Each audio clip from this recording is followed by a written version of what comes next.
अंधेरे का अज़जात संध्या का समय था। विशाल और उसके दोस्त एक छोटे से गांव में छुट्टियां मनाने आए थे। यह गांव पहाड़ों के बीच स्थित था, जहां दिन ढलते ही घना अंधकार फैल जाता था। गांव के लोग मानते थे कि रात के समय जंगल की ओर जाना खतरनाक है, लेकिन विशाल और उसके दोस्तों को इन सब बातों पर यकीन नहीं था। वे शहर के लोग थे और इन कहानियों को महज अंधविश्वास मानते थे। रात को खाने के बाद विशाल और उसके दोस्त जंगल में जाने की योजना बनाने लगे। गांव के एक बूढ़े आदमी ने उन्हें रोका और कहा, रात को उस जंगल में मत जाना। वहां कुछ है जो कभी किसी को लौटने नहीं देता। लेकिन दोस्तों ने बूढ़े आदमी की बात हंसी में उड़ा दी और जंगल की ओर निकल पड़े। जंगल में घना अंधेरा था। पेड़ पौधे हिलते हुए रहस्यमय ध्वनि पैदा कर रहे थे। हल्की हल्की हवा चल रही थी जो ठंडक और डर का अनुभव कराती थी। उनके पास सिर्फ एक टॉर्च थी जो कमजोर रोशनी दे रही थी। कुछ दूरी चलने के बाद उन्हें ऐसा महसूस हुआ जैसे कोई उनका पीछा कर रहा हो। विशाल ने अपनी टॉर्च पीछे की ओर घुमाई, लेकिन कुछ नहीं दिखा। उन्होंने इसे भी अपनी कल्पना समझ लिया और आगे बढ़ते रहे। तभी अचानक एक अजीब सी सरसराहट की आवाज सुनाई दी। सभी रुक गए और ध्यान से सुनने लगे। आवाज जंगल के भीतर से आ रही थी, जैसे कोई भारी चीज जमीन पर घिस रही हो। सभी की धड़कनें तेज हो गईं। अब डर धीरे धीरे उनके दिलों में घर करने लगा था। अचानक टॉर्च की बैटरी खत्म हो गई और चारों तरफ घना अंधेरा छा गया।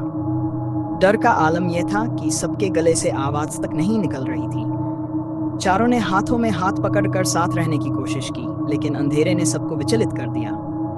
तभी एक चीख सुनाई दी। वह विशाल के दोस्त राहुल की थी। यहाँ कुछ है, यह मेरे पीछे है।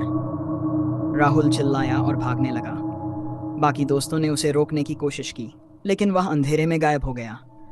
उनके चारों तरफ अब सिर्फ सन्नाटा था, लेकिन कहीं दूर से सरसराहट की आवाज फिर आने लगी। हमें यहाँ से निकलना चाहिए, विशाल ने घबराई हुई आवाज में कहा। वे सब भागने लगे, लेकिन अंधेरे में रास्ता ढूंढना मुश्किल हो रहा था। उनकी सांसें तेज हो रही थीं और दिल तेजी से धड़क रहा था। भागते भागते अचानक विशाल का पैर किसी चीज से टकराया और वह गिर पड़ा। उसने अपने सामने देखा तो वहां राहुल पड़ा हुआ था।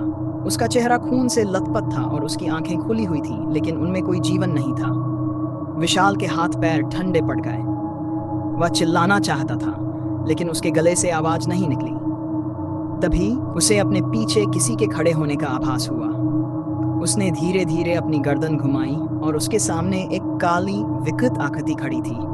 उसकी आंखों से लाल रोशनी निकल रही थी और वह धीरे धीरे विशाल की ओर बढ़ रही थी।